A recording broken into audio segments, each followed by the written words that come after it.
It just simply has to be time for a change here, and I think this has to be it.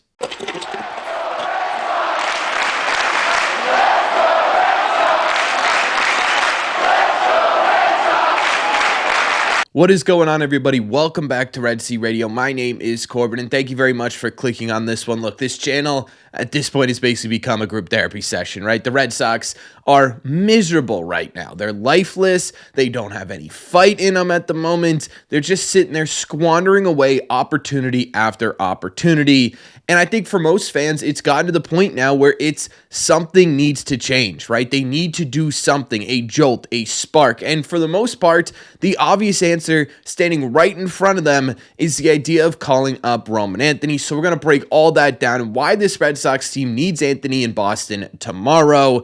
And as a creator, I guess, I don't know, whatever I call myself for this channel, I've been pretty outspoken about this for the last couple of months. Roman Anthony alone is not going to completely change the landscape of the Red Sox. They have a lot of issues that they need to figure out on the pitching side of things, on the defense side of things, throughout the lineup in general, right? Adding one man, Roman Anthony, is not going to turn the Red Sox around overnight, but to sit here and say that it's not going to make them even marginally better is just absolutely ludicrous at this point, and anything that can make you even marginally better is going to put you in a basically position to win the division at this point. The Red Sox should be doing everything in their power right now to make this team better, and it's not just simply because we want to see a winning product, it's because throughout the entire offseason, what were they? They were hyper aggressive in creating a competitive team. They were aggressive monetarily, they were aggressive trade-wise, they were aggressive with their call-ups early on this season. I mean, they put their faith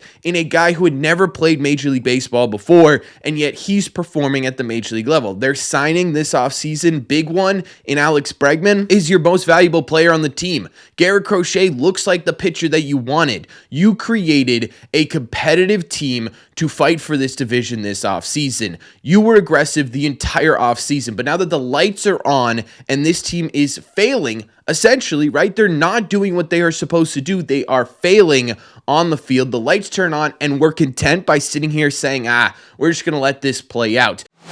You went from hyper aggressive, hyper focused in creating a competitive team to, you know what, we're going to be passive. We're just going to let it all play out. If it works, it works. If it doesn't, it doesn't. Make that make sense to me. You have a kid, a player in AAA right now who is currently hitting .294 with a .410 on base percentage and a .495 slug. He's barreling baseballs harder than any player in baseball as a sport right now, not just the minor leagues, walking almost as much as he's striking out. And at this point, he's got 65 AAA games under his belt. For what?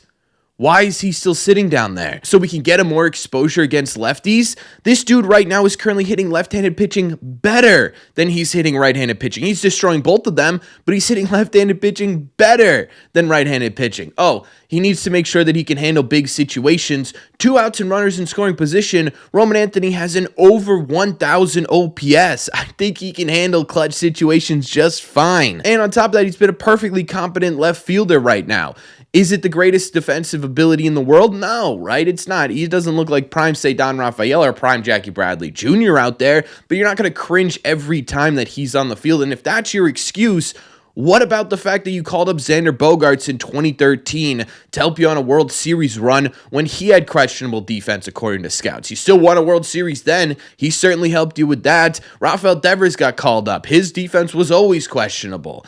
You still won a World Series that year as well. The bat will make up for any sort of lack of defense, even though he's better defensively, at least according to scouts, than both of those guys were. There is quite literally no excuse left in the book, I think, at this point for Roman Anthony to not be on this team outside of one. But before we get to that, a quick word from today's sponsor.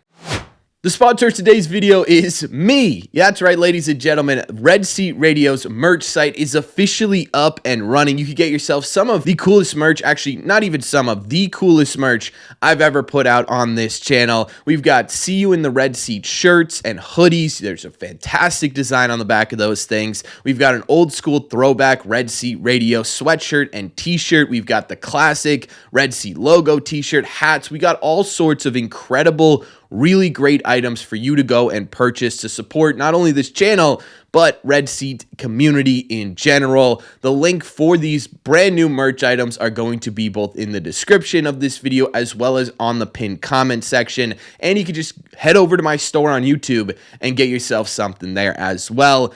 I'm extremely excited about these items. I think they were incredibly well done. I'm excited to see what you guys think as well. So take a look at the link in the description or the comment section down below. Thank you to myself, I guess. Let's get back to the video. We talked about this before, right? What's the excuse for not bringing Roman Anthony up? Well, if you wait for June or July at this point, you get an extra year of control out of him. And is the extra year of control in the statistical prime year of his career at 27 worth it? Probably, but at the same time, too, you're not the Pittsburgh Pirates, right? The Pittsburgh Pirates have Paul Skeens, who's one of the best, if not the best pitchers in the entire sport at the moment, and they basically have a doomsday calendar. They're sitting there and they're saying, boy, we can't afford to keep this guy. We are essentially counting down the days until we have to trade him to get something of value out of him. The Red Sox are in a completely different conversation. You can afford to pay Roman Anthony what he's worth. I don't care if it's $200, $300 million. You did it to Rafael Devers. You just extended Garrett Crochet. Christian Campbell's a bit of a outlier here because Roman Anthony's not going to be signing for $80 million. But at the same time, too, you've done it over the last few years. You could continue to do it. You could continue to pay these guys what they're worth and keep them on this team. You should not be worrying about how many years of control a player has. You should be worrying about whether or not this guy can help you win a championship. And right now, Roman Anthony can help you win a championship. I've been pretty adamant about, hey, you know, it might be a smart idea to hold him until you can get an extra year of control because he doesn't want a team-friendly contract. He wants to be paid what he's worth. But at the same time, too, I'm sick and tired of having to manipulate guys and having to sit there and plan everything out because you got a budget. No, right? You've said, and you proved this offseason, that you don't have financial limitations, that you can go out there and get those guys, or at least for right now. Why can't you do the same thing with Roman Anthony 2 years down the line or a year down the line or whatever, right? You should be able to not have to worry about getting an extra year of control over a guy. You should be worrying about whether or not you get 3 or 4 extra years of a player. So that excuse to me falls on deaf ears at this point. It does, right? It completely falls on deaf ears. And I think at this point, you're looking at it, you're saying, I don't care whether or not it's 6 years or 7 years of control for Roman Anthony. I care about winning baseball games. And again, you go back to the conversation of this was a team set up to compete, not a team to bridge a rebuild until you could get these guys up here in 2 or 3 years. This was a team that was supposed to fight for the division. And right now they're falling on their face.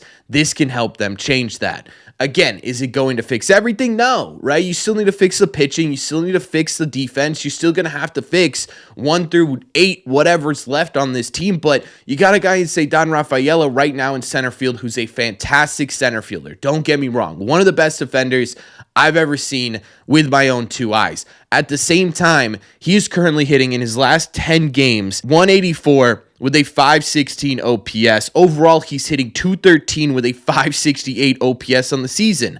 He's an incredible defender, but a flat-out negative for you at the plate. You need offense. You need something to spark this team.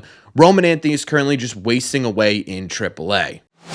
Look, I get the arguments against it, right? I do. I get that you could probably use an extra year of control over one of the best, no, not one of the best prospects in Major League Baseball. You could, you're disrupting your outfield. There's not really a clear spot for him on this team right now, even though there kind of is a little bit. But in the eyes of the Red Sox, there's got to be not a clear spot on this team right now. I understand that this isn't the total solution, but I also understand that even if this guy comes up here and he struggles a little bit, you're still going to get competitive at-bats, considering he's got a hawk eye, and you're going to get balls hit really, really hard. So even if he hits 220, you're still going to get a whole lot of production out of those 220 hits, right?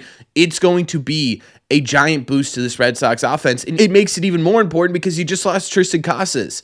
And I understand Casas has been buns to start the year. And he's This season is buns because it's all over now. But at the same time, too, that potential that Casas had, you lost all of it. You lost that 30 home run potential. You lost that 100 RBI potential. You lost that guy in the middle of the order that's going to be a threat when runners are on base potential. You need to make that up somehow. It's not going to come from Abraham Toro. It's not going to come from Romy Gonzalez. Even if you make a trade, unless it's for like a giant name and you give up a major prospect for it, it's not going to come from that guy either. Even if you sign Anthony Rizzo, it's not going to come from that guy. You need to find a way to figure out how to replace a middle of the order bat. What better way to do that than with the top prospect in the sport? What better way to do that than with the guy who's known for a power bat, who's known to be a middle of the order bat, right? It's a perfect solution to one of the Red Sox biggest problems right now. I don't care if it makes you 1 or 2 games better going forward. 1 or 2 games on a regular basis than what you are doing right now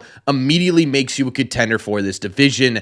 And yet for some reason, the Red Sox are sitting here with their hands in their pockets, just, I don't know, waiting it out, right? Like it's malpractice at this point. It really is to keep this guy down here just simply for that extra year of control when you're one of the most profitable teams in the entire sport. You're not the Reds. You're not the Mariners. You're not the Pirates. You're the Boston goddamn Red Sox. You can afford to pay this guy what he's worth when he's worth it. You're looking to win baseball games now, not 2 years from now. You're looking to win both. Roman Anthony is going to help with all of that. He is, right? And at the end of the day, he's going to be a spark plug. He's going to come into that clubhouse. He's going to be all focused on just simply baseball. He's going to give you electric moments at the plate. He's going to be a guy that this team can rally behind and win with. And yet here he is in AAA, and it's starting to drive me absolutely crazy. I've been pretty level-headed about this whole thing this entire season. I'm done being level-headed. I want this kid up here. I want him up here tonight. But that's just my opinion. So let me know in the comment section down below. What do you guys think? Is it time for the Red Sox to call up Roman Anthony? Are you going to wait on Roman Anthony? What are your thoughts on this whole situation down below? As always, if you made it to the end of this video, do me a favor. Make sure you guys have hit that subscribe button if you haven't already. If you're new here, we talk Red Sox content almost every single day. Also, make sure you guys have hit the like button on this video as well. It just simply helps out a ton. It's the best way to let me know you're enjoying the content. Don't forget, all new Red Seat Radio merch, probably the coolest merch we are ever going to have on this channel. It looks absolutely incredible. Make sure you guys click the link in the description or the comment section down below to get you some today. Thank you all very much for clicking on this one, and as always, I will see you in the Red Seats.